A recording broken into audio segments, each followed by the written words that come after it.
পড়াবো আমাজনের জঙ্গলে। আমাজনের জঙ্গলে অমলেন্দ্র চক্রবর্তী উনি এটা লিখেছেন। আমাজন একটি কিসের নাম? আমাজন একটি নদীর নাম। এই আমাজন নদী হচ্ছে পৃথিবী বিখ্যাত একটা নদী।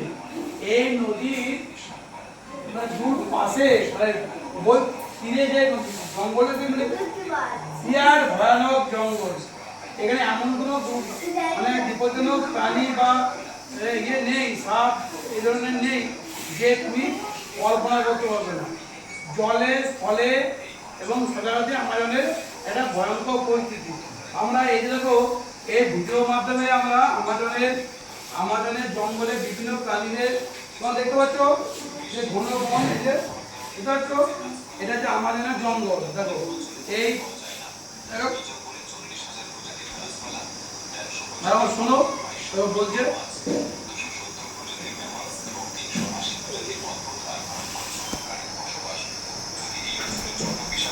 কথা বলা হয় তাহলে এখানে 25 লক্ষেরও বেশি আলাদা আলাদা বিষাক্ত পোকামাকড় রয়েছে। এই জঙ্গল বাইরে থেকে যতটা তাহলে আমরা কি বুঝতে পারছি, আমাজনের জঙ্গলের ভিতরে যে সমস্ত প্রাণীরা বাস করে তাদের একটা ছড়িয়ে যাচ্ছে, তাই তো? তাহলে একটু আছো দেখো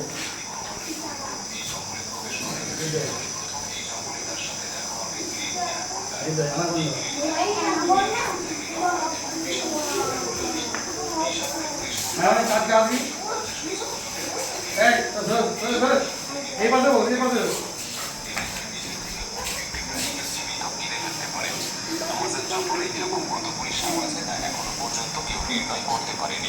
বুঝেছো কি ভয়াবহ আমাজন জঙ্গলটা।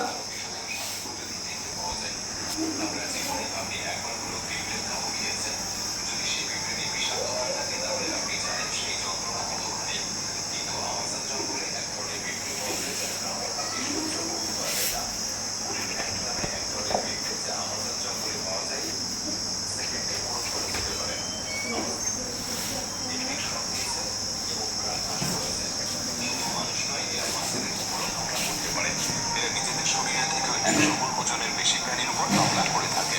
এদের সামনে যেই হোক না কেন একটি ইলেকট্রিক ঝটকা নিমেষেই তাকে মেরে ফেলতে পারে।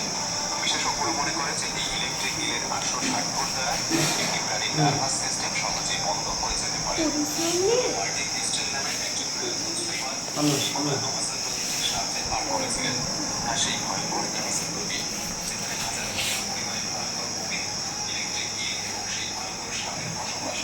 কিন্তু মার্টিন কিভাবে এই ভয়ঙ্কর নদীকে পার করেছিলেন এবং এই তৈরি করেছিলেন তা মাত্র সেসব নদীদের মধ্যে। 2007 সালে তিনি রেকর্ড তৈরি করতে এই ভয়ঙ্কর নদী আমাজনকে বেছে নিয়েছিলেন। একটি গোটা দিনের মধ্যে তিনি 10 ঘন্টা আমাজন নদীতে জঙ্গল থেকে শিকার করে এবং এভাবেই তারা জীবিকা নির্বাহ করে। এদের মধ্যে এমন কিছু গোষ্ঠীর মানুষ আছে যারা আজ পর্যন্ত সভ্য জগতের মানুষের সাথে পরিচয় করেনি এবং যখন কোনো সভ্য মানুষ হঠাৎ এদের সাথে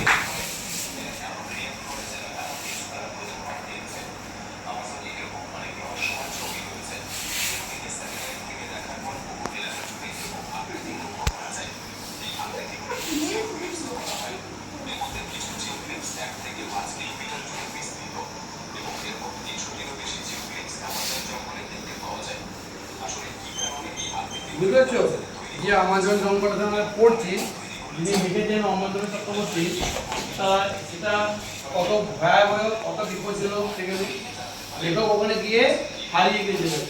যে আমাজনের একটা ছেলে, ওই জঙ্গলের ছেলে উব্বাস দেখা হয়েছিল, তাই না? ঠিক আছে, তাহলে আমরা এই পর্যন্ত রইলাম, আর পরদিন কথা বলবো।